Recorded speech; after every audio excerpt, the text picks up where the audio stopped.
Assalamu alaikum. Today the topic of my discussion is microbiology of water. तो सबसे पहले तो हम बात कर लेते हैं कि हमारे पास जो ड्रिंकिंग वाटर होता है वो कौन सा होता है और कौन सा हमारा जो ड्रिंकिंग वाटर है वो हमारे लिए परफेक्ट होता है। तो जो हमारे पास बेस्ट ड्रिंकिंग वाटर है उसको हम क्या कहते हैं? Portable water. Portable water portable जो वाटर होता है वो हमारे लिए ड्रिंकिंग के लिए बहुत फिट होता है और ये जो होता है वो हमारे पास माइक्रोब्स और केमिकल से फ्री होता है। Microbes and chemical free. अगर 1 ml भी हमारे पास वाटर है तो उसमें अगर एक सेल हमारे पास, एक माइक्रोब का सेल हमारे पास प्रेजेंट है तो वो जो वाटर है हमारे लिए अनफिट हो जाता है। तो ये जो हमारे पास पोर्टेबल वाटर है वो माइक्रोब्स और केमिकल से फ्री होता है और हमारी ड्रिंकिंग के लिए जो है वो बेस्ट होता है, फिट होता है ड्रिंकिंग के लिए। इसका पर्पस ये है कि माइक्रोब्स और केमिकल से फ्री होना चाहिए। अब बात करते हैं हमारे पास हाइड्रोलॉजिकल साइकिल की।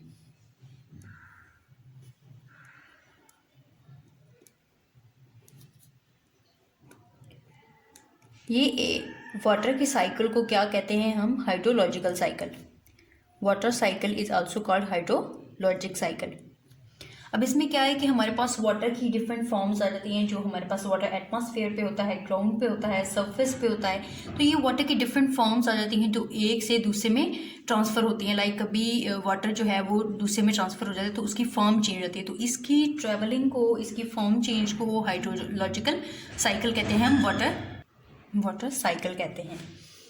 अब क्या है कि हमने लास्ट लेक्चर में देखा था माइक्रोबायोलॉजी ऑफ एयर। तो हमने microbiology of air like microbes की आइडेंटिफिकेशन के लिए एयर में हमारे पास एक माइक्रोब था जो कि खुद तो नॉन पैथोजेनिक था, लेकिन वो जो है दूसरे माइक्रोब्स की आइडेंटिफिकेशन के लिए यूज़ होता था। उसका क्या नाम था? Bacillus subtilis.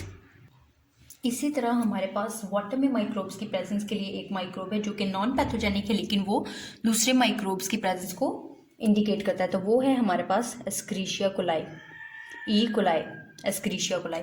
तो ये जो माइक्रोब है ये हमारे पास इंडिकेट करता है, indicate presence of other microbes in water.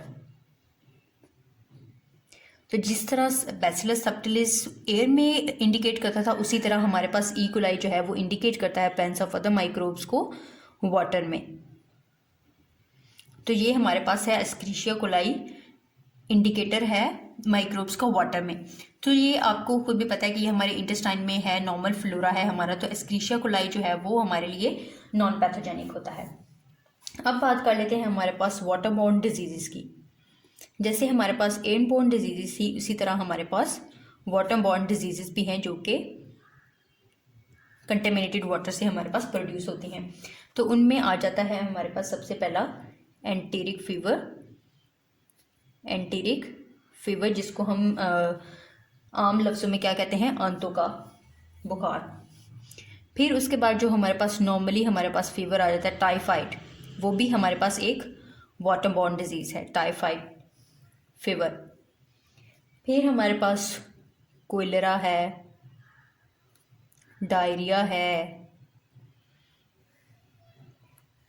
और हमारे पास इन्फेक्शियस डिजीज़ आ जाती हैं।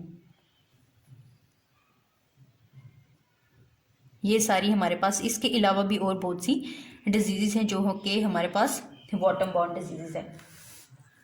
अब वाटर बॉर्न डिजीज़ में सबसे कॉमन जो हमारे पास क्या है, बैक्टीरिया कौन सा है? वो है हमारे पास ग्राम नेगेटिव। ग्राम नेगेटिव जो है वो हमारे पास सबसे डोमिनेंट है, लाइक 95% इसकी कंसंट्रेशन होती है। और जो कॉमन हमारे पास बैक्टीरिया है वो हमारे पास सूडोमोनास है, जो कि हमारे पास जिसको क्या कहते हैं? सैक्रोफिलिक बैक्टीरिया। तो वो है हमारे पास सूडोमोनास, सूडोमोनास जो हमारे पास क्या है? सैक्रोफिलिक बैक्टीरिया।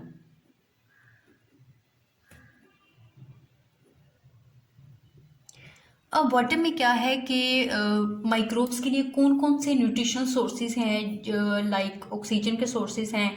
तो वो हम सोर्सेज को डिस्कस कर लेते हैं। क्या है कि हमारे पास सोर्सेज कौन से हैं? Source factor. सबसे पहला तो हमारे पास सोर्स आ जाता है न्यूट्रिशन सोर्स। सेकंड हमारे पास आ जाता है ऑक्सीजन सोर्स।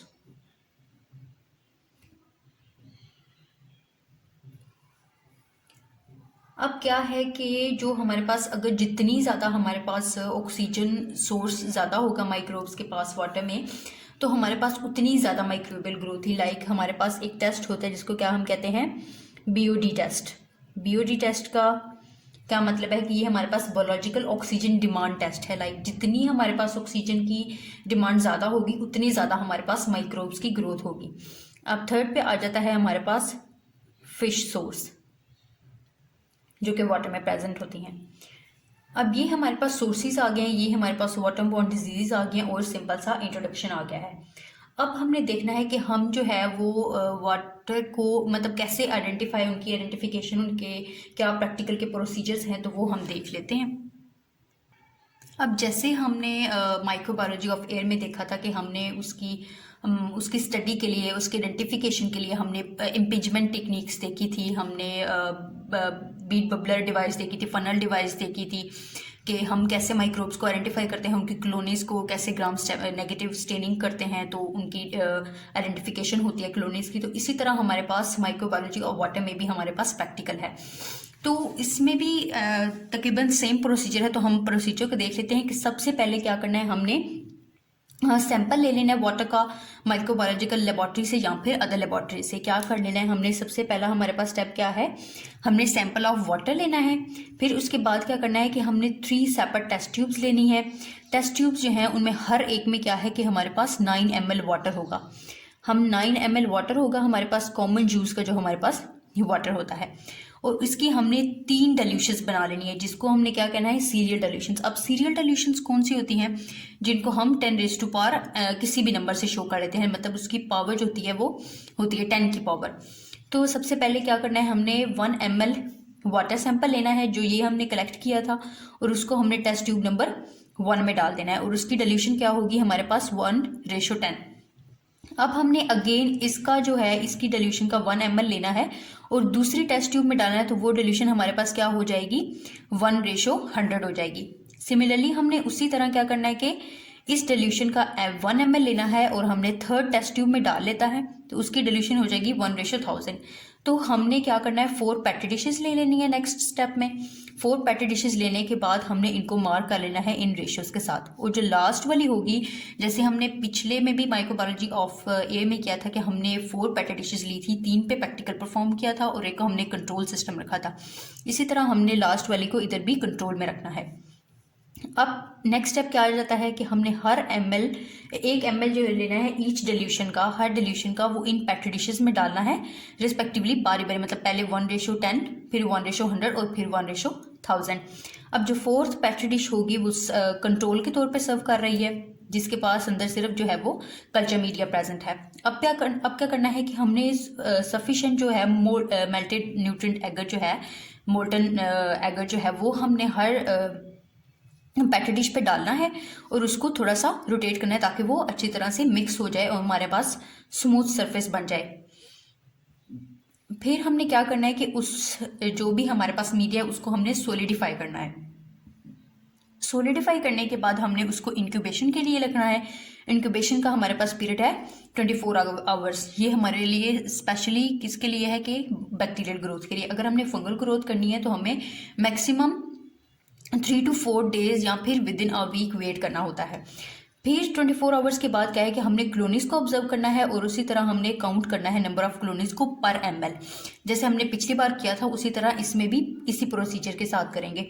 और फाइनली हमने क्या करनी है, स्लाइड प्रिपेयर करनी है रिप्रेजेंटेटिव क्लोनी के साथ पेट्री डिश में, पेट्री डिश से लेके, और फिर उसके बाद हमने उसको ऑब्जर्व करना है और उसको स्टडी करना है ग्राम स्टेनिंग के मेथड से। तो हमारे पास पता चल जाएगा कि हमारे पास किस टाइप के क्लोनीज प्रेजेंट हैं, बेसिलाई हैं, कोकाइन है, या फिर हमारे पास और कौन से टाइप के क्लोनीज प्रेजेंट हैं। ये होगी हमारे पास identification of microbes in microbiology of water. अब देख लेते हैं evaluation of water quantity by membrane filtration method. अब मेम्ब्रेन फिल्ट्रेशन मेथड क्या है कि to study the microbial flora of water in the laboratory by using membrane filtration method. The assembly also requires vacuum pump for filtration. अब हमने क्या करना है कि सबसे पहले हमारे पास देख रहे हैं इस बॉटल में क्या है, हमारे पास वाटर सैंपल है। फिर हमने क्या करना है कि 100 ml लिया है और इसको, ये जो हमारे पास फिल्टर पेपर है इसमें हमारे पास एक मिली पोर फिल्टर पेपर है जिसकी नॉर्मल जो रेंज है वो 4.5 माइक्रोमीटर, बहुत कम रेंज होती है, इसीलिए इसको क्या कहते हैं, मिली पोर फिल्टर पेपर। अब नीचे हमने जो फनल रखी हुई है इसके साथ हमने पंप वैक्यूम भी लगाया हुआ है। अब यहाँ से जो वैक्यूम लगाया हुआ है इसका क्या पर्पस है कि मिली पोर फिल्टर पेपर से जो कंटेंट है हमारा वो बहुत स्लोली मूव करेगा, बहुत ज़्यादा टाइम लगेगा।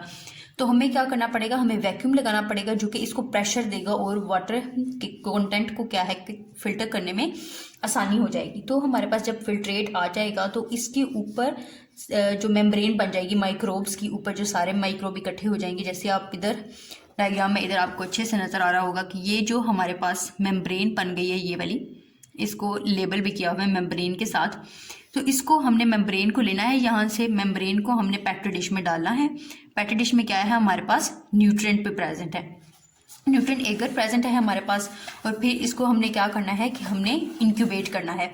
इंक्यूबेट करने के बाद हम लोग स्टडी कर लेंगे कि कितनी कॉलोनीज है, 4 या 4 से ज़्यादा होंगी तो हमारे पास अनसेटिस्फैक्ट्री आएगा, हमारे लिए आइडेंटिफिकेशन मुश्किल हो जाएगी। और सेटिस्फैक्ट्री तब होगा जब हमारे पास एक ही कॉलोनी प्रेजेंट होगी या फिर उससे कम होंगी पर 10 ml। तो ये हो गया हमारे पास आज का माइक्रोबायोलॉजी ऑफ वाटर। ये हमारे पास पार्ट 1 है। इंशाल्लाह हम नेक्स्ट वीडियो में पार्ट 2 को कंटिन्यू करेंगे।